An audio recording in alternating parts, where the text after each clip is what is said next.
I want to talk about motivation and how motivation is killing your practice routine. And you know, I can be super enthusiastic about stuff. I can be like, you know, getting crazy excited about a solo, about a tune, about an idea, a new concept. It's really, I'm also like a super emotional person, and then I find the thing, and if I can't get to it in the next, like, you know, 5 minutes, I'm getting also super impatient, and I really, really want to practice that so much. And still, nevertheless, how high the high is, you know, after a while, that feeling diminishes, right? Because motivation is also a feeling, it's a fleeting feeling, and so we can't rely on it, right? And I'm sure you know that you start with something that you're really highly motivated, but then after a few days, or maybe even longer, you stop, even so you promised yourself to work on one thing for a long time. And that can be hard, especially if we don't have anybody who holds us responsible for it. You know, a band that you're in when you need to, you know, like play a tune in a band, or also a teacher that gives you some homework. That can be somebody who, you need to get back to it, you need to learn it. But if it's just you in your room practicing, who cares what you're practicing, right? So it's easy to dismiss stuff. I also want to mention that I'm really not a morning person, like talking about feelings in the morning. I'm like very grumpy. Don't talk to me before I get my first 2 coffees, right? Very often feel in the morning that everything is too much. I can't do anything, too many tasks, too much responsibility. I want to cancel everything. I'm sure it's too much. I'm very sure in the morning it's too much. But then if I had my 2 coffees and I did my workout, you know, I can take on the world, right? So I learned in the meanwhile not to trust my feelings also so much, right? Which is a crazy thing to say. And I know if you have been telling me something like this like 20 years ago, I would just like thought that you're insane, right? Because like emotions are like sacred, right? They show you the right way to live, or that you're doing something that you're doing something right. And I always thought if I'm highly enthusiastic about something, then it means I'm doing something right? And of course, we have to follow our gut and play stuff that makes us happy, but only because we don't feel like it after 2 days anymore. That doesn't mean that the stuff is bad now. It just means that we entered a new level, or with this material at hand, probably it's getting harder now, and we have to stick with it. And the sticking part is the hard part, and is the part that really helps you get better, right? Because we can always find new stuff, especially in our age. The next YouTube video, we can always discard stuff and get to the next thing. But I'm very sure if you want to progress, there has to be parts in your practice routine that you nail, right? And there's also certain things that will always come back to you, like the scales and the arpeggios and playing an accompaniment. And you will just have to sit down and start working on that. So I want to share like 6 things that really help me stick with my plans. So first of all, meditation, right? I'm meditating with the Headspace app.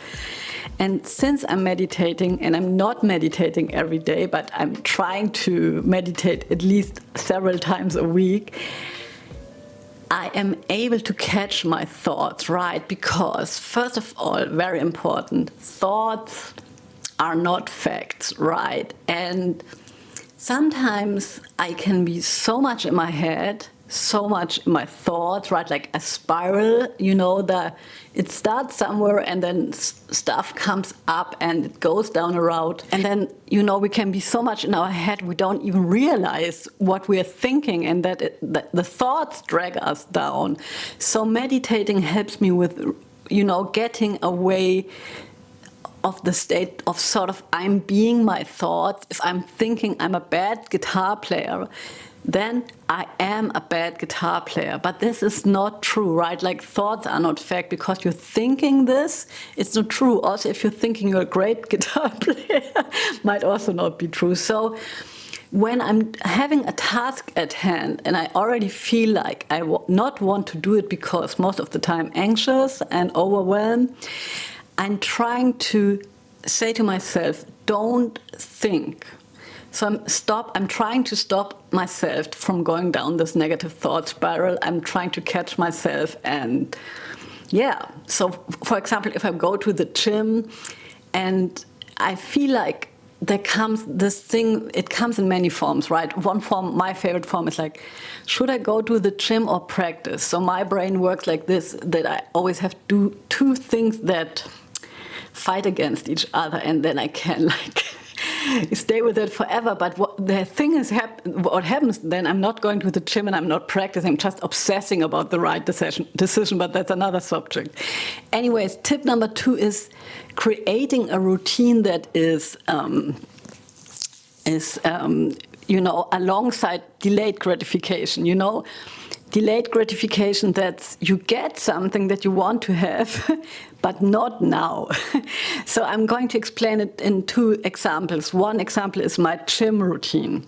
So my gym routine is like I do some warm up and I have like weightlifting, right? I start with weightlifting and I have no smartphone in the gym and I have just me and the weights. And when I'm done with that, then my first delayed gratification is I go get on the cardio, whatever it is that I'm doing there, right? And then now I am allowed to get out my smartphone and my headphones, and I'm having like good music on, right? And if I'm doing a long cardio session, I'm even splitting the session into 2 parts. So like the first 30 minutes I can listen to music, and the last 30 minutes I'm allowed to hear a podcast, right? And since I have never the time to listen to anything other than on my treadmill, this is a real thing that I'm striving for. So I know, I can do that later on. And when I'm finished my cardio, I even have another delayed gratification for doing my cardio. Then I go and eat a bagel and drink some coffee, right? And after that, I'm also allowed to rest for 30 minutes. And this is not always like a conscious process, but it completely works. It works to a degree that scares me because I'm feeling like I'm a Pavlov's dog. That's the dog that if he presses a button, he gets something to eat, and he's already salivating only when he sees the button, right? And that's what's happening with this routine as well. I don't have to think about it because I think my body and my mind knows that I'm sticking to my plan, and then I get that, and then I get that. Also with practicing, I have something that's most the same thing, more or less. First of all, when I start practicing, so if I'm not motivated at all, I have this 10-minute trick, right? At least 10 minutes. But mostly I'm practicing for 1 hour and in the morning, and then only then I'm allowed to get my coffee. And then after the coffee, that comes with maybe a YouTube video or a podcast, and I also have a timer for the break. I practice another hour, and then I'm allowed to watch the cheesiest and stupidest Netflix soap, right? So, but first, first the work and then the pleasure. That's what it basically is, delayed gratification. But I think we all know because we're adults. I wanted to say parents. We're all grown-ups. We know we can also watch the entire game Netflix if we have the time, or we can just like only drink coffee because who's stopping us? But also it doesn't feel as good, right? It feels so much better if it's like after the fact, after we did something, right? And this is something that also helps me greatly in sticking with my plans. So basically, point number 3 for me is back to the feelings. What gets me motivated to get shit done is to think about how I feel afterwards.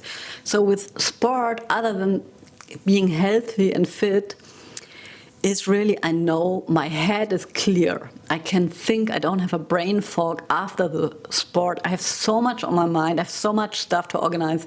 But if I, deplete myself in the gym, my brain is free, and I also know that I get the most creative ideas after the sport, and this motivates me, the feeling Also, the other thing is, you know, I have been talking about imposter syndrome, right? Like we always feel like, you know, I'm a fraud. I'm like, I have been studying jazz, practicing jazz. Still, I feel like, you know, who am I to tell anybody? And this feeling gets so strong if I don't practice. But if I only practice for 10 minutes, if I only have the guitar in my hands for like 10 minutes, this feeling already goes away. It's like magic, right? And this is one of the reasons why I'm practicing more lately, because if I feel like, you know, sometimes I'm feeling also like I don't have any inspiration, what shall I talk about? I just sit 10 minutes with my guitar, and afterwards, the world has changed around for me. So I'm motivating myself. Even now, I don't want to do it. I remind myself how I will feel afterwards, and that helps me.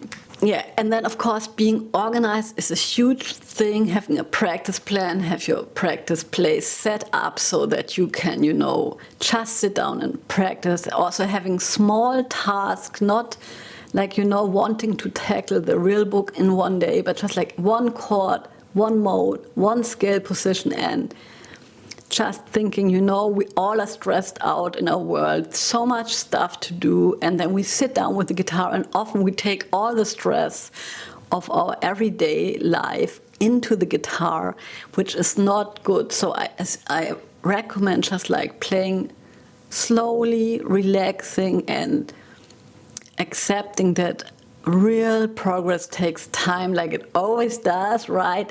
But also, if we might feel or can feel that that makes us also happy, can it make us happy to play only one position? Can we listen to our guitar? Can we really be in the here and now? I think that's the way to go. Yeah, and then also understanding yourself, right? This is very complex. But basically, if we don't do what we wanted to do, right, maybe the evening before we were like completely motivated, but now all of a sudden it's in the morning and we don't want to practice, and then maybe we really don't practice, right, and then we beat ourselves up like, I'm such a loser, I don't have the discipline, I'm whatever it is, then a lot of negative thoughts can pop up in our mind. At least they do pop up, or did pop up in my mind. And what really helps me in the meanwhile, because I'm reading a lot of stuff about psychology as well, is to understand that those thoughts are also not facts, and also that we probably didn't put them in here, right? We can also feel like we blame ourselves for the negative thoughts. That's the next level, right? And we don't have to blame ourselves for it, because it's super natural and human to have negative thoughts. I think I read somewhere that's how the brain works. That's what is the automatic response, is negativity. So it's much harder to be positive.